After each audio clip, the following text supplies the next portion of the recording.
The compact shuttle docked at a human forward base that smelled like burned metal and cold food. Admiral Soveth stepped out first, adjusting the environmental filter on his collar. The air was thin. The lights were too bright. Everything about the place felt like it had been built in a hurry and nobody had bothered to fix it since.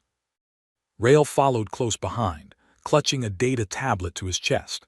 He was young for an aide, young enough that this was his first assignment outside compact space. He had read about humans in preparation reports. The reports called them adaptable and unconventional. He had not known what that meant until now, standing in a corridor that had exposed wiring along the ceiling and hand-painted arrows on the walls pointing to places like fuel, COMMS, and command. A human soldier met them at the entrance. She was not in formal dress. She wore a worn jacket with a patch on the sleeve that Rail could not identify.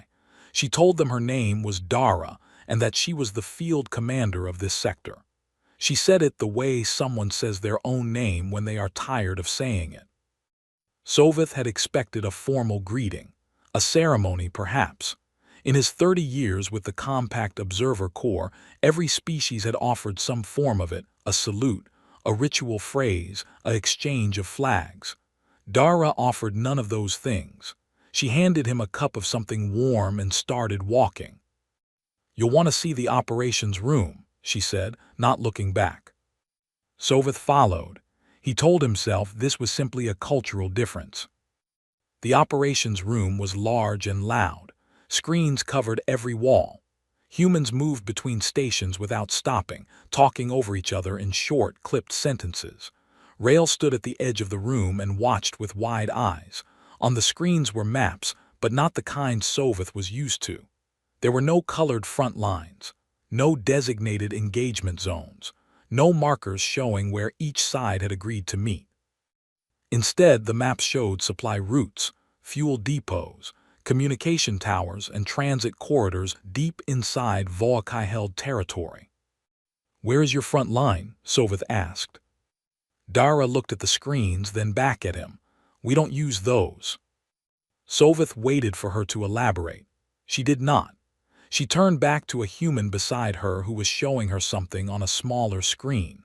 Soveth caught a few words: night window, sensor gap, unguarded transit, before the conversation moved too fast for his translator to keep up.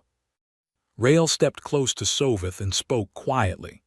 "Admiral, the Volkai sent their formal engagement declaration this morning. Standard Accord protocol. They have designated coordinates and a scheduled time for the first engagement. Sunrise tomorrow." "Yes," Soveth said. "I received the same message." "Do the humans know?" Soveth looked at Dara, who was still reviewing the small screen. He crossed the room and told her about the Volkai's declaration. He explained the coordinates. He explained the time. He told her that under the Accord of Conduct, both sides were expected to position their primary forces at the designated location before first light. Dara listened without interrupting. When he finished, she nodded once. "We got the message," she said. "And?" Soveth asked. "And we'll handle it." Soveth waited again. The room moved around him. Someone called out a fuel estimate. Someone else confirmed a drone window. Dara had already moved 2 steps away. Soveth was a patient being.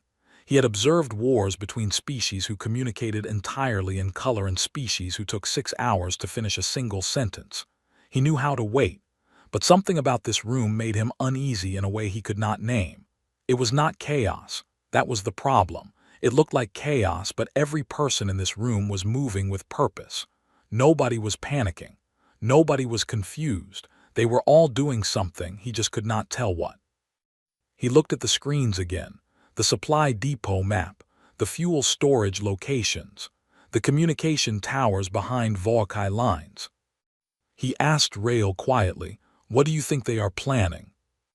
Rail stared at the screens for a moment. "I don't know," he said, "but they are not planning to go to the designated coordinates tomorrow." Soveth wanted to disagree. The Accord was 3,000 years old. It had survived wars between species that could not breathe the same air. It was the foundation of how the compact conducted conflict, controlled, structured, survivable. He looked at Dara one more time. She was leaning over a table now, pointing at something on a physical map.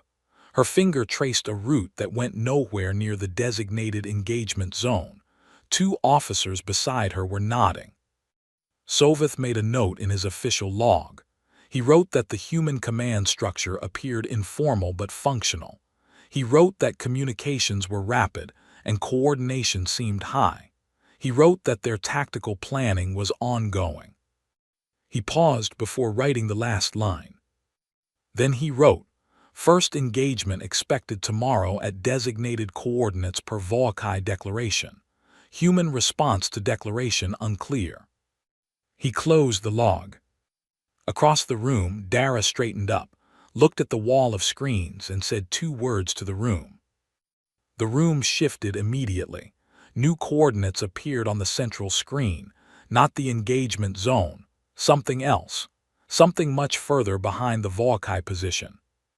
Rael read the label on the screen before it changed again. He looked at Soveth. "That was a fuel depot," Rael said. Soveth said nothing. He put his data pad under his arm and watched the room work.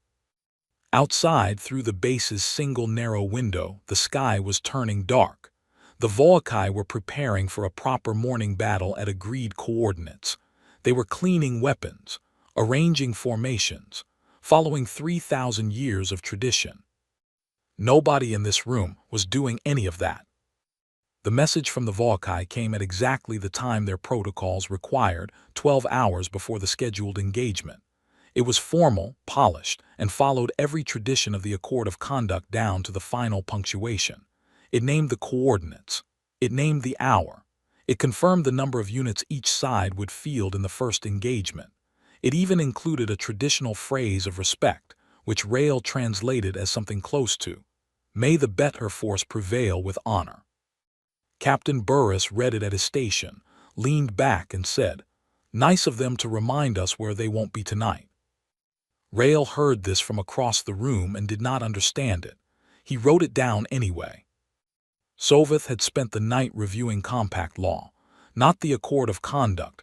That was a voluntary framework, not a treaty obligation.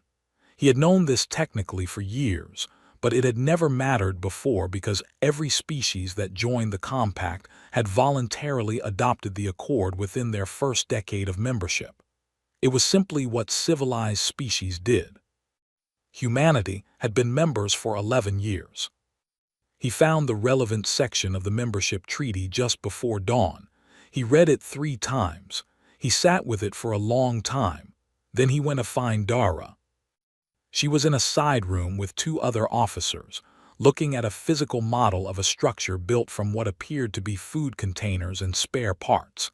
It took him a moment to realize it was a terrain model. They were using container lids as fuel tanks. "Commander," Soveth said, "I need to discuss the Accord of Conduct." "Sure," Dara said, not looking up. "Humanity has not formally adopted it." "Right. You are aware of this." "Yes." Soveth paused. He had prepared a longer argument. The Accord prohibits strikes on infrastructure, supply lines, energy storage, medical units. These protections exist so that war does not become. "We're not bound by the Accord," Dara said. She looked up at him now. Her expression was not hostile. It was the expression of someone explaining directions to a person who already passed the turning. "We're bound by the membership treaty, which covers conduct towards civilian populations and the use of prohibited weapons. Fuel depots don't fall under either." One of the officers beside her placed a marker on the terrain model. It landed on what was clearly a fuel storage facility. "You cannot be serious," Soveth said. "We hit it at the 3rd hour," Dara said to the officer. Then she looked at Soveth again. "You're welcome to file a formal protest. The address for compact arbitration is in your observer packet." Soveth filed the protest from his bunk before the 3rd hour came. He was precise and thorough. He cited the spirit of the accord. He cited the historical precedent of 3,000 years of interstellar conflict managed through mutual restraint. He cited the psychological importance of infrastructure protections to the stability of post-war recovery. He sent it to 3 separate compact offices to ensure it was received. Then he lay in the dark and listened. He heard nothing. The base was quiet. That was worse somehow. Rail came to his door at the 4th hour. He did not knock loudly, just enough. Soveth was already awake. "It's done," Rail said. They went to the operations room. The screens showed the aftermath. Thermal imaging, mostly the signature of a very large fire cooling rapidly in the night air. The Volkai fuel depot had been hit by a precision strike. Multiple storage tanks. The access road was blocked with debris. The repair estimate, one of the human analysts was saying, would be a minimum of 18 days. On another screen, Soveth could see the Volkai armored divisions. They were positioned exactly where they were supposed to be, at the designated engagement coordinates, waiting in formation for sunrise, ready for the honorable battle they had planned. Their vehicles' fuel reserves were enough for a standard engagement day. They had not expected to need more. Why would they? Supply would flow from the depot overnight, as it always did. It would not flow tonight. By morning, the Volkai commander would be looking at formations that could not advance, could not maneuver, could not pursue. They could fight in place. They could not fight a war. Rail stood beside Soveth and watched the screen showing the cooling depot. After a long moment he said, "They are going to win this, aren't they?" Soveth did not answer. A human analyst across the room called out a number, the confirmed fuel loss estimate for the Volkai division. There was no celebration. The other humans just updated their screens and moved to the next task. It was the sound of people at work, nothing more. Dara stood near the back of the room, listening to a report from Burris.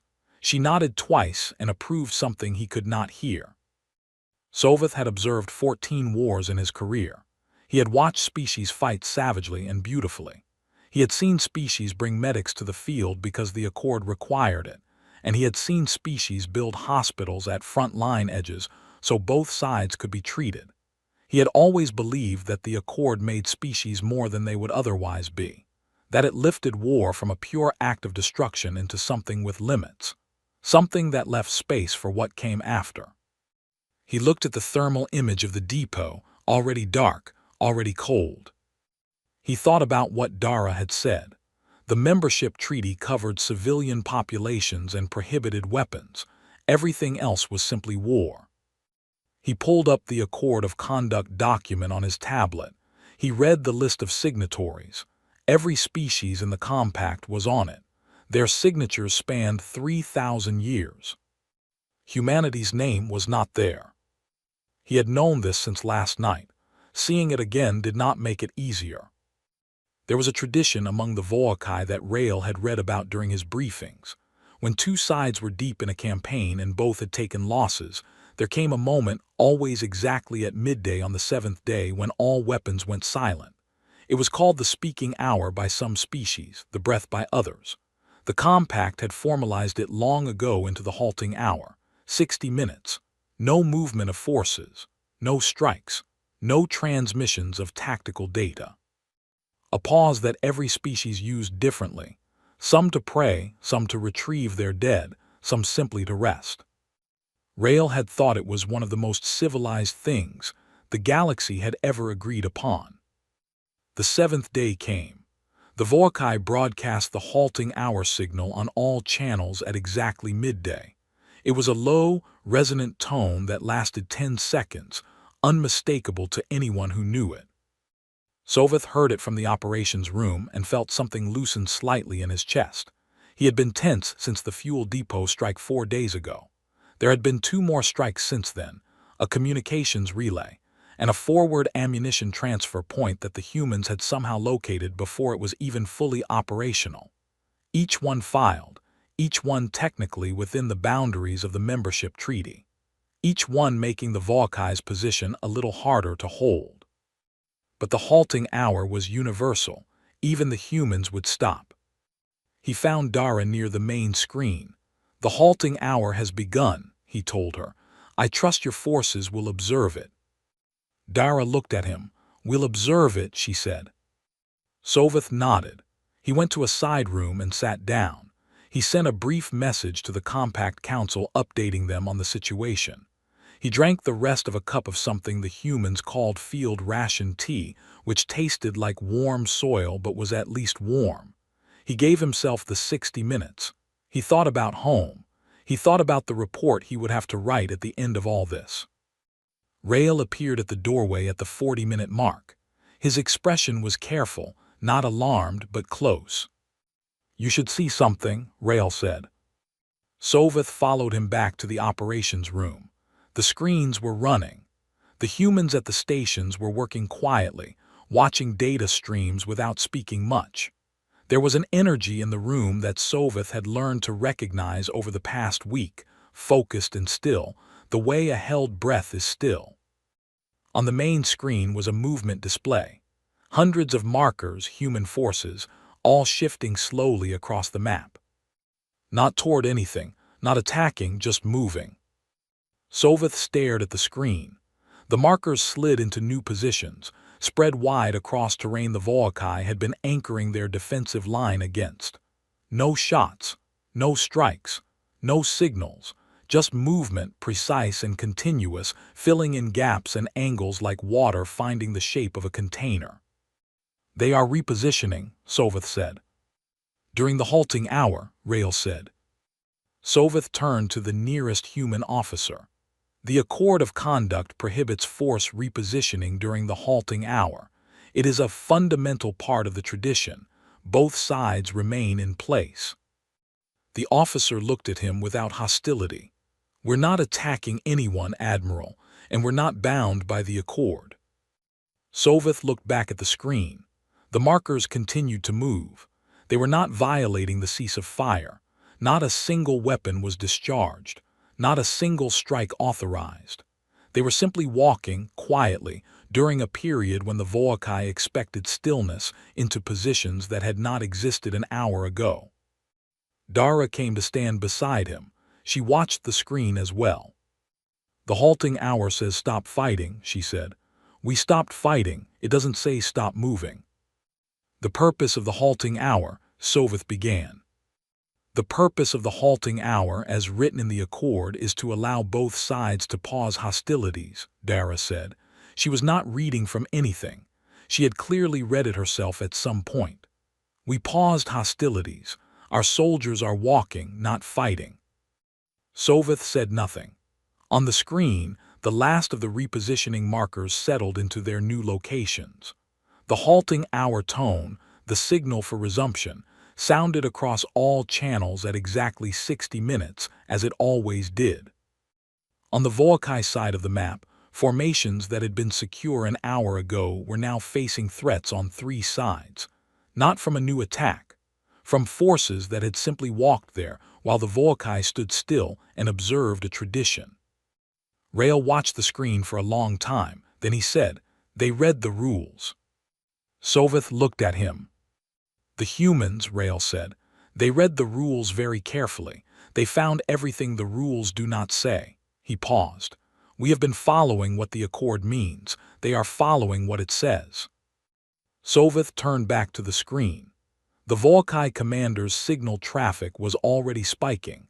Rapid exchanges between units trying to understand how their secure flanks had suddenly become exposed, without a single shot fired during a ceasefire. The answer, when those commanders found it, would be deeply unsettling. Not because humans had cheated, but because they had not. They had read the same document every civilized species in the galaxy had read for 3,000 years, and they had found something in it that no one else had bothered to look for. Soveth updated his log. He wrote the facts without commentary, positions, timing, the movement count. Then he closed the log and sat with his thoughts for a while. The humans were not breaking rules. They were doing something harder to answer. They were asking what the rules were actually for, and finding that nobody had ever had to explain it before, because nobody had ever asked. Rael had started keeping his own notes separate from the official observer log. He did not tell Soveth about this. He wrote down things he observed that did not fit cleanly into formal reporting language, small things, details that seemed unimportant individually, but that he kept returning to. He wrote, humans eat during briefings. They bring food to the planning table without thinking about it. Nobody stops to eat formally. Nobody announces a meal. They just eat while they work, and then the food is gone and the work continues. He wrote, human soldiers do not appear to celebrate victories. When the communications relay strike was confirmed successful, one officer said good, and the rest went back to their screens. There was no group acknowledgement, no ritual, just continuation. He wrote they sleep in shifts.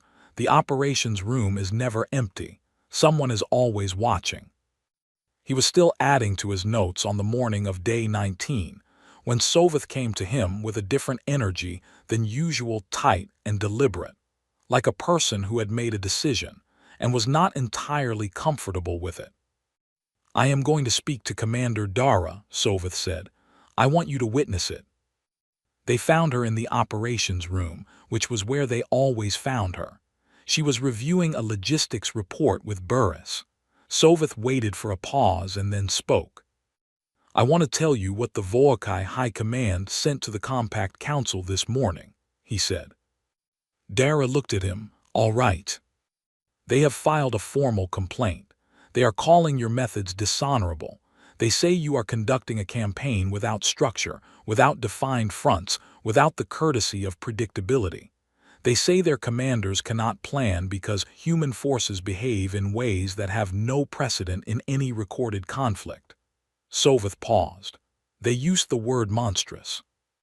The room was not entirely quiet. It never was, but the people nearby were listening. Dara said, What do you think? Soveth had not expected her to ask. He took a moment. I think what you are doing is working, he said. I also think it is deeply uncomfortable for every species that is watching. Because it's cruel, Dara asked. Because it is unfamiliar, Soveth said, and unfamiliar things are easy to call cruel. Dara was quiet for a moment. Then she turned to the wall screen and brought up a set of numbers, casualty figures, her own forces. Rael looked at them. The numbers were very low for 19 days of active conflict, extraordinarily low by any standard he knew. 22 losses, Dara said. In 19 days, the average compact conflict of this scale, fought by Accord standards, runs somewhere between 800 and 1,200 casualties at this point in the campaign. She looked at Soveth. The Voakai have lost over 300. Soveth said nothing. The Accord makes war survivable, Dara continued. Her voice was level, not angry, not cold, just clear. It gives both sides time to recover. It protects supply lines so armies can keep going. It creates rest periods so soldiers don't break down. It is very well designed for keeping a war running for a long time with manageable losses on both sides. She looked at the screen again. I don't want a survivable war, I want a short one. Rael wrote that down later, word for word. He thought about it for the rest of the day. Burris added something after Dara finished. He said it to no one in particular, looking at his own screen. Every hour this goes on, somebody else can get hurt. The fastest way to stop people from getting hurt is to end it. Soveth stood in the operations room for a while after that. He was not sure what he had expected Dara to say. Perhaps that it was simply tactics. Perhaps that the Accord was for other species. Instead, she had laid out the logic of it without apology or aggression, and the logic was, in its way, sound. That was the most uncomfortable part. He had spent his career believing that the Accord's protections were kindness embedded in law, a way of saying, even in conflict, that both sides recognized each other's fundamental worth. The rest periods, the protected supply lines, the ceasefire hours, all of it said, we disagree enough to fight, but not enough to destroy each other completely. What Dara had said turned that around. She was not arguing against kindness.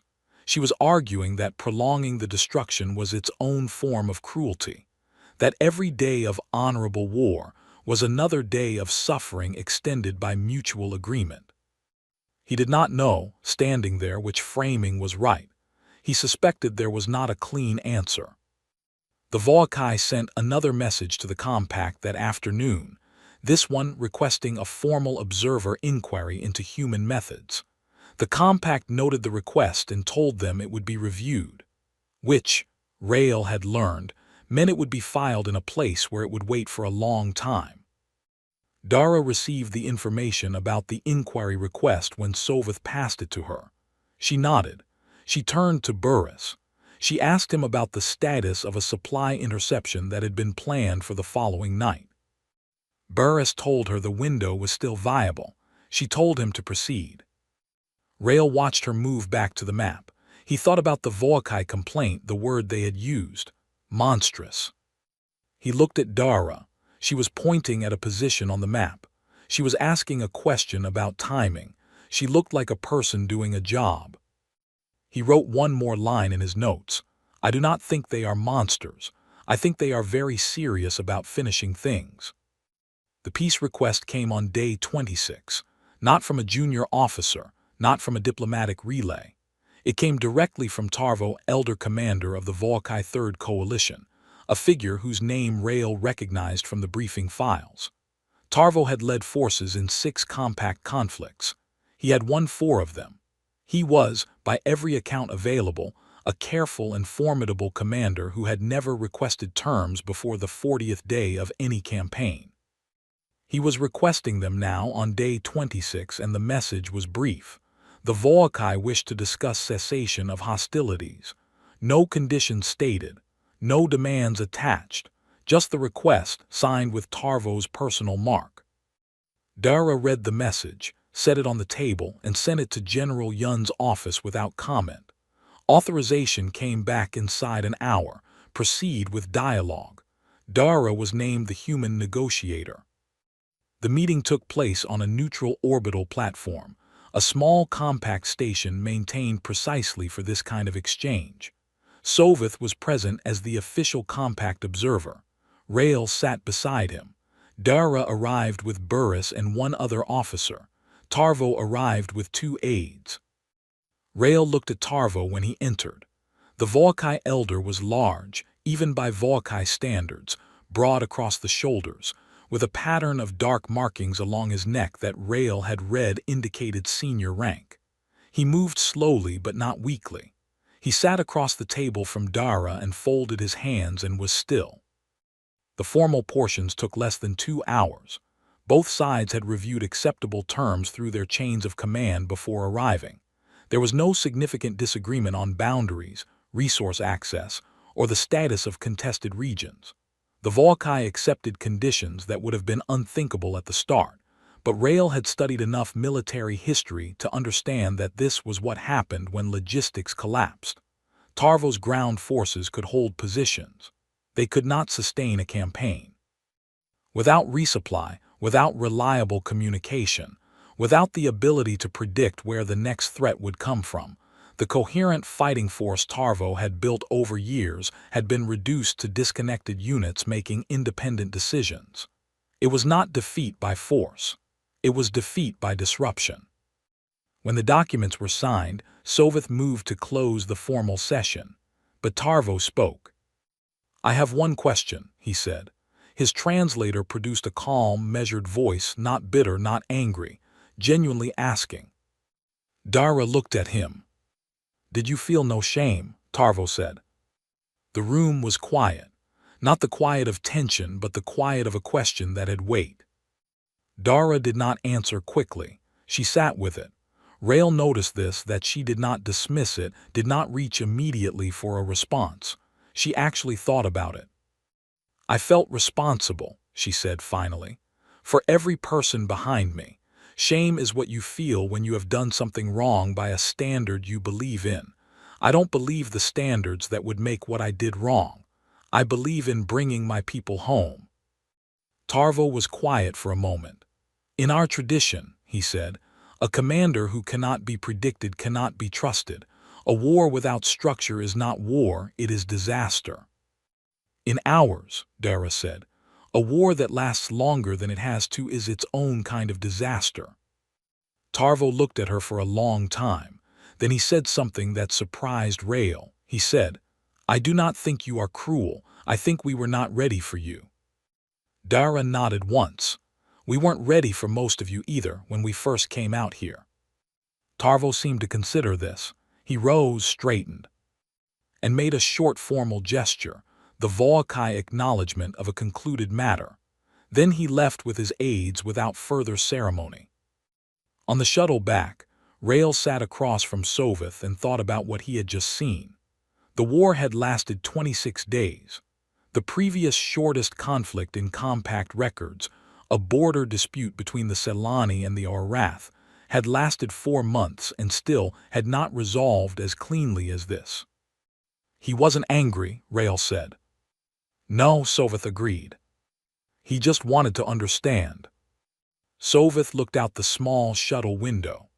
Below them, the planet where most of the ground action had taken place was quiet, brown and green, unremarkable from this distance, looking nothing like a place where something historically unusual had happened. "He is a professional," Sovith said. "Professionals study what defeats them." Rael thought about that. "Do you think the Volkai will change how they fight?" "I think many species will be thinking about that question," Sovith said. Rael looked at his notes. He had filled more than he usually did in a single assignment. He had not been sure at the start what he was observing, a violation of norms, a breach of tradition, something crude and uncomfortable from a young species that did not know better. He was not sure that was right anymore. The humans knew exactly what they were doing. They had read every document available to them. They had found the edges of every obligation they carried. They had built a method that was efficient, precise, and almost entirely within the legal framework of their membership. And they had ended a war in 26 days that by any normal standard would have continued for months. Rael closed his notes and looked at Dara, who was sitting near the front of the shuttle reviewing documents for her handoff report. She was not celebrating. She was already working on the next thing. He thought about Tarvo's question, "Did you feel no shame?" He thought about her answer, "I felt responsible." He was still thinking about the difference between those two things when the shuttle docked. Sovith submitted his official observer report to the Compact Council 17 days after the ceasefire. It was the longest report he had written in his career, not because the conflict had been long, but because he kept revising it. The facts were simple. The conclusions were not. He had written 3 different versions of the final section before settling on one. The first version called Humanity's Methods a threat to compact stability. He deleted it because it was not accurate. They had broken nothing. The second version called them a concerning precedent. He deleted it because it was vague in a way that official reports should not be. The third version he kept. It read, "The human approach to this conflict was consistent with their legal obligations under the membership treaty and inconsistent with the traditions that govern compact warfare. They did not violate the Accord of Conduct. They were not party to it. Their decisions were methodical. Their targets were strategic. Their casualty figures were the lowest recorded for a conflict of this duration and scale in compact history. The question this raises is not whether humanity broke the rules. They did not. The question is why the rules as written permitted what happened, and whether the compact considers that acceptable." The council received the report. They acknowledged it. They scheduled a review session for 3 months' time. Rael read the final report before it was sent. He thought it was accurate.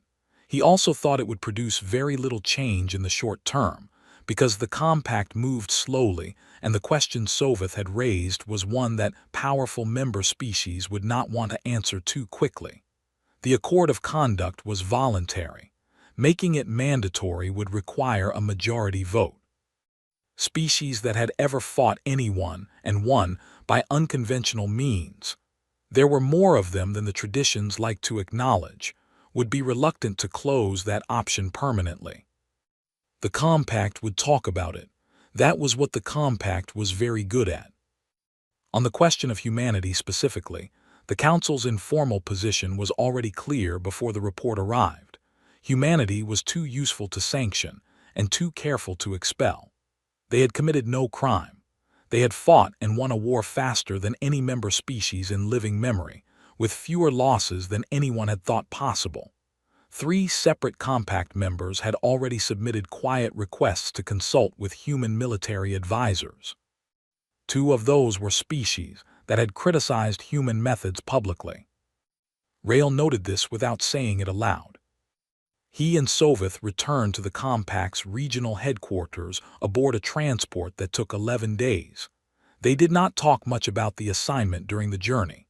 Soveth spent most of his time writing. Rail spent most of his time reading, going back through his personal notes, trying to find the moment when his understanding of what he was watching had shifted. He could not find a single moment. It had been gradual. Day 1, this seems disorganized. Day 4, this is not disorganized.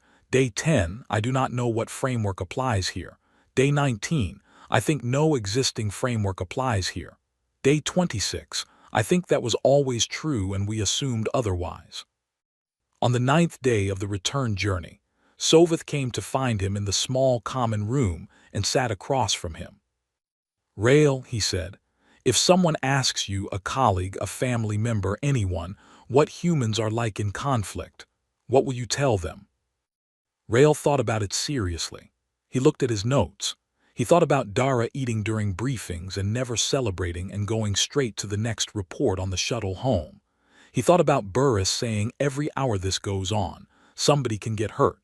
He thought about the fuel depot going dark in the night, the silent repositioning during the halting hour, Tarvo asking if she felt shame and Dara taking the time to actually think about it before answering. I'll tell them not to think of it as ruthlessness, Rail said. Ruthless suggests they enjoy it or don't care. They care very much, that's the point. He paused.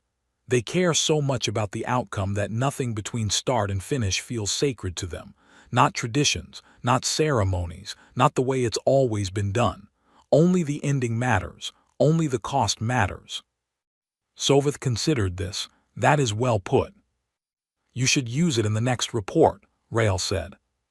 Soveth almost smiled. It was the closest thing to one Rail had seen from him in weeks. They arrived at headquarters on the 11th day. There were messages waiting. The Compact Council review had been pushed to 4 months. 2 more species had filed requests to consult with human advisors. The Volkai had opened a formal academic inquiry into the history of warfare outside the Accord framework, the first such inquiry they had initiated in 100 years.